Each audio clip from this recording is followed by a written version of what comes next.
السلام عليكم ورحمة الله وبركاته. ازيكم عاملين ايه؟ يا رب تكونوا بصحة وبخير. انا النهاردة عاملة ريفيو عن المفرمة الكهربائية المونيليكس، ميد ان فرنسا، صنع في فرنسا. جميلة جدا وحلوة وما شاء الله شكلها يعني قيم كده، ولا غنى عنها في مطبخك، سواء للعروسة سواء لبنوتة مقبولة على الجواز سواء لست البيت، لأي حد ما يقدرش يستغنى عنها في المطبخ. ممكن تعملي فيها كل حاجة، تعملي فيها الطعمية، تعملي فيها الكفتة، تفرمي اللحمة، تعملي فيها كفته برز. ما شاء الله عليها جميله جدا جدا جدا. وعايزه اقول لكم حاجه، هو دوت شكل المفرمه، وديت الزراير بتاعتها، زرار التشغيل.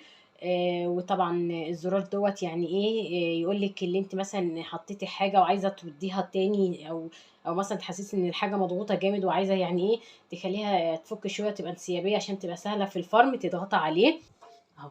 والزرار دوت اللي انتي بتضغطي عليه عشان تفكي وش المفرمه كده اهوت كده اهو. تضغطي عليه جوه وتقومي لفه كده الوش بتاع المفرمه، تقوم ايه طالعه معاكي كده بالراحه. طبعا هو لها مكان، طبعا المفرمه وش المفرمه بيبات فيه او بيتركب فيه، زي ما انتوا شايفينه كده بالشكل دوت. وطبعا في فراغات كده، طبعا الحاجات دي بتملى يعني ايه، بتدخل كده يعني ايه بالظبط، يعني ايه تركبيها كده في الفراغات بتاعتها. ودوت بقى الجزء دوت اللي هو يعني ايه برضو، ده الوش بتاع المفرمه، ودي الاجزاء اللي هي ايه، الكماليات بتاعه المفرمه اللي انت بتستعمليها بقى كده عشان تحطي بقى الحاجه اللي انت هتفرميها هنا، وتبداي تنزليها بالجزء ده. والجزء ده بقى بيساعدك ايه على الفرم اكتر. ودلوقتي بقى اروح اركب الوش بتاع المفرمه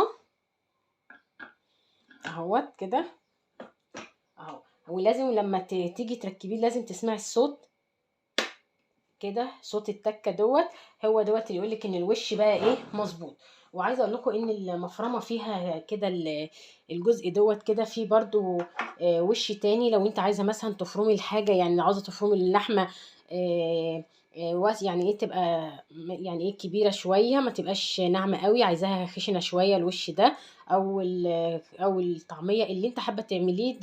فيه طبعا وش اصغر من ده شويه، وفي اللي هو اللي هي الاخرام الواسعه ديت، وفي اخرام ضيقه. وطبعا الجزء دوت اللي بيعمل الممبار اهوت، ده جزء الممبار.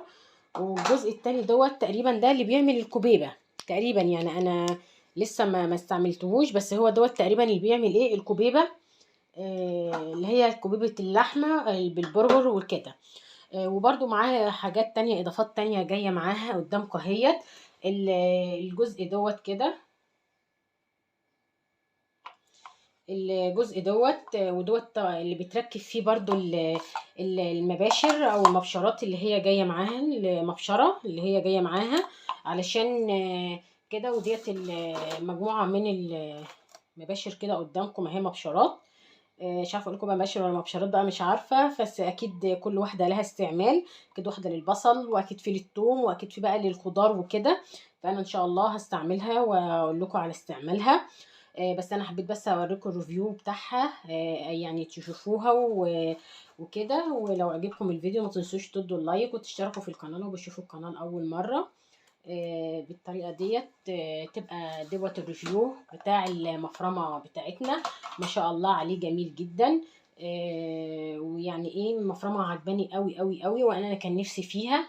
والحمد لله يعني كده اهوت.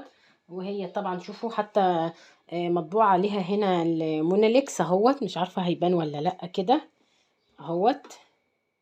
يعني مطبوع عليها حتى يعني في الميه بتاعتها في البتاع نفسه فحر كده، مونيليكس اهوت. مش عارفه هي هتبان ولا لا اهوت، متهيألي كده بانت شويه اهو